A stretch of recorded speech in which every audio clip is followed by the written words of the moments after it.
नमस्कार, TV9 digital में आपका स्वागत है। आपके साथ मैं हूं सुमेरा खान। वो बात जिसका डर सबको सता रहा था, वो आशंका जो बार बार जाहिर की जा रही थी, उसके बारे में ताज़ा जानकारी निकलकर सामने आई है कि भारत में 2 ओमिक्रॉन पॉजिटिव केसेस पाए गए हैं।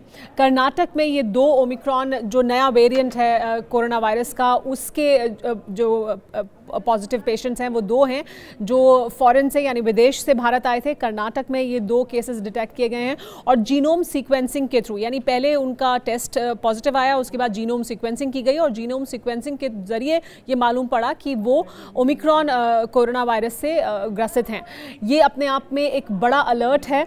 ये जानकारी केंद्र सरकार द्वारा जो प्रेस कॉन्फ्रेंस की गई उसमें जानकारी दी गई, जिसमें बलराम भार्गव DG ICMR मौजूद थे, जिसमें लव अग्रवाल मौजूद थे, जॉइंट सेक्रेटरी हेल्थ डिपार्टमेंट, और उन्होंने ये जानकारी दी है कि ये इस वक्त पुख्ता जानकारी अभी है 2 पेशेंट्स के बारे में जो कर्नाटक में हैं, जो विदेश से कर्नाटक पहुंचे थे और जीनोम सीक्वेंसिंग के थ्रू ये जानकारी हासिल हुई कि वो ओमिक्रॉन वायरस से पीड़ित हैं।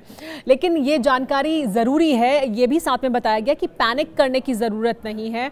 ये ज़रूर 2 पॉजिटिव पहले केसेस ओमिक्रॉन के भारत में हैं, लेकिन अब एहतियात और ज़्यादा सख्ती से बरतने की ज़रूरत है। कोविड अप्रोप्रिएट बिहेवियर अपनाने की ज़रूरत है, सोशल डिस्टेंसिंग का पालन करना है, बड़ी गैदरिंग्स नहीं करनी है। तो वो तमाम दिशा निर्देश और जो सलाह लगातार दी जा रही थी उसको और सख्ती से अब पालन करने की ज़रूरत होगी, ये भी बताया गया। लव अग्रवाल ने भी ये कहा कि डरने की ज़रूरत नहीं है, ये जानकारी इसलिए ज़रूरी है कि अगर हमारे पास इन्फॉर्मेशन होगी तो हम उसके हिसाब से फिर आगे कदम उठा सकते हैं। ये हम पहले ही जानते हैं कि सरकार की तरफ से सख्त कदम इंटरनेशनल फ़्लाइट्स को लेकर, जो नॉर्मल रिजम्पशन था इंटरनेशनल फ़्लाइट्स का, उसको एक बार फिर टाल दिया गया है DGCA द्वारा।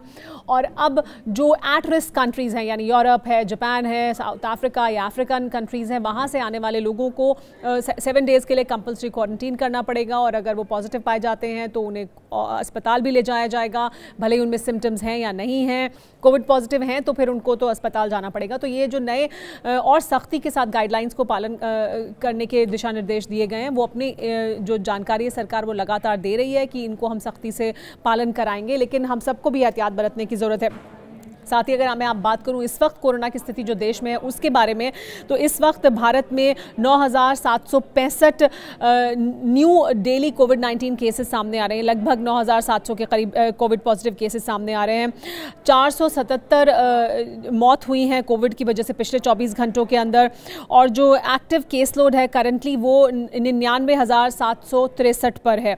इंडिया का जो रिकवरी रेट है इस समय वो बहुत अच्छा है, 98.35% है, लेकिन हमें ओमिक्रॉन वायरस से सचेत रहने की ज़रूरत है और सख्त कदम उठाने की ज़रूरत है। साथ ही जो वैक्सीनेशन है उसकी अगर हम बात करें तो 49% यानी 49% पॉपुलेशन हमारी ऐसी है जो कम्प्लीटली वैक्सीनेटेड है। 84% हमारी पॉपुलेशन ऐसी है जिसे 1 डोज मिल गई है और 49% 49% हमारी पॉपुलेशन ऐसी है जिसे 2 डोज मिल गई है, यानी वो कम्प्लीटली वैक्सीनेटेड है।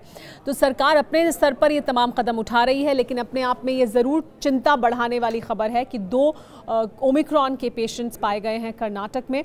अब और सख्ती से जो इंटरनेशनल फ़्लाइट्स भारत में आ रही हैं, जो बाहर से लोग यहाँ आ रहे हैं, उनके टेस्ट करने और जीनोम सीक्वेंसिंग करने की प्रक्रिया को और तेज़ी से सरकार आगे भी लागू करेगी। फिलहाल मेरे साथ इतना ही, शुक्रिया।